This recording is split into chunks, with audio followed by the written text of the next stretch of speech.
DPR setuju proses naturalisasi Tom Haye, Ragnar Oratmangun, dan juga Martin Paes. Nofarianto mengakui ada pemain titipan di Timnas Indonesia U17. Stadion Gelora Bung Karno jadi sorotan usai alami kerusakan di berbagai aspek.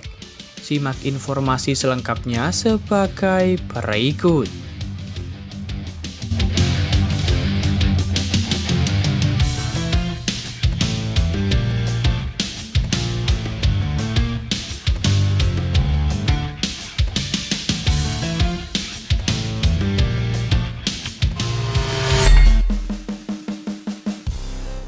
Kabar baik datang ke skuad Timnas Indonesia jelang pertandingan melawan Vietnam pada laga ketiga grup F kualifikasi Piala Dunia 2026 zona Asia di Stadion Utama Gelora Bung Karno, Jakarta. Pasalnya DPR RI telah menyetujui proses naturalisasi 3 pemain keturunan Indonesia, yakni Tom Haye, Ragnar Oratmangun, dan juga Martin Paes. Kepastian itu terlihat dalam sidang paripurna DPR RI yang dilaksanakan pada Selasa 5 Maret 2024 siang.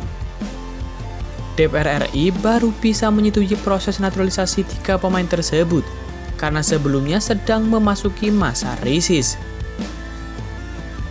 Wakil Ketua DPR RI yakni Sufmi Dasko membacakan bahwa pihaknya telah menerima surat permohonan pemberian kewarganegaraan untuk 3 pemain tersebut. Sebelumnya, berkas ketiga pemain tersebut sudah dikirimkan sejak lama kepada DPR RI. Pimpinan DPR RI telah menerima 3 pucuk surat dari Presiden RI mengenai permohonan pertimbangan pemberian kewarganegaraan RI atas nama saudara Ragnar Oratmangun, Tom Haye, dan Martin Paes, ucap Sufmi Dasko Ahmad. Selanjutnya, DPR RI menugaskan Komisi 3 dan Komisi 10 guna membahas lebih lanjut 3 surat tersebut. Setelah dibahas, Komisi 3 dan Komisi 10 harus memberikan laporan itu kepada pimpinan DPR RI. Maka dengan surat tersebut, kami minta persetujuan rapat paripurna hari ini untuk menugaskan Komisi 3 dan Komisi 10 DPR RI guna membahas persetujuan tersebut, kata Sufmi Dasko Ahmad. Dengan begitu, PSSI harus segera mengebut lagi proses naturalisasi untuk ketiga pemain tersebut. Tujuannya agar ketiga pemain itu bisa membela Timnas Indonesia melawan Vietnam. Namun tampaknya ketiga pemain itu cukup sulit bisa segera menjalani proses naturalisasi. Sebab pendaftaran pemain untuk pertandingan di kualifikasi Piala Dunia 2026 zona Asia akan ditutup pada 13 Maret 2024. Memang masih ada waktu 8 hari ke depan. Namun PSSI juga harus melihat kesibukan dari ketiga pemain tersebut yang sedang membela klubnya masing-masing. Belum lagi masih ada proses perpindahan federasi terutama untuk Martin Paes yang sebelumnya pernah membela Belanda U21.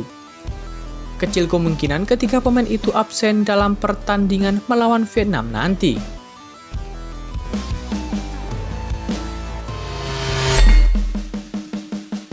Nofarianto secara terbuka mengakui bahwa ada pemain titipan di Timnas Indonesia U17 yang dilatihnya. Hal tersebut terjadi lantaran kurangnya database pemain dan dia mengandalkan rekomendasi dari pihak lain. Nofarianto mendapat kepercayaan dari PSSI untuk menjadi pelatih Timnas Indonesia U17. Memulai tugas barunya, Nofarianto telah menggelar 3 gelombang seleksi pemain untuk mendapatkan yang terbaik. Nova menyebut upaya mencari pemain untuk Timnas Indonesia U17 tidak mudah. Dia hanya bisa mencari pemain dari Elite Pro Academy dan juga Piala Suratin. Nah, pemain itu didapat dari rekomendasi para pelatih klub-klub yang bertanding. Mau nggak mau, kita saat ini harus menerima rekomendasi dari pelatih.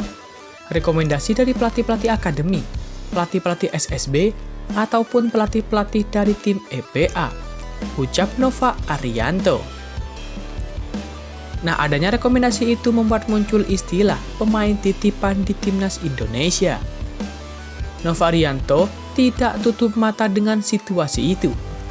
Namun, dia juga bakal melakukan seleksi secara ketat untuk pemain rekomendasi tersebut. Memang, situasinya akan menjadi seperti akan banyak pemain titipan, kata Nova Arianto. Itu pasti terjadi. Pasti terjadi karena situasinya kita tidak melihat langsung kualitas si pemain. Kita hanya dapat rekomendasi dari pelatih, tapi memang akhirnya kan terakhir kita akan lihat semuanya. Terakhir itu baru kita putuskan siapa yang bisa layak untuk tampil di tim nasional. Termasuk kita akan turun langsung nanti. Tegas asisten Sintayong di timnas Indonesia senior tersebut. Nova Arianto sendiri punya kriteria ketat di timnas Indonesia U17. Dia bukan hanya melihat kemampuan pemain secara individu, akan tetapi juga kondisi fisik. Bahkan Nova mengaku punya kriteria khusus soal tinggi badan. Nah, hal tersebut bakal membuat Nova Arianto berharap klub-klub atau Asprof memberikan rekomendasi pemain yang terbaik dan bukan asal-asalan. Pemain rekomendasi itu adalah terkadang yang dekat sama pelatihnya, terkadang yang dekat sama owner klubnya. Makanya itu yang saya minta di klub, di Asprof bisa melakukan seleksi yang benar-benar seleksi, yang orang-orang terbaik. Tutup Nova Arianto.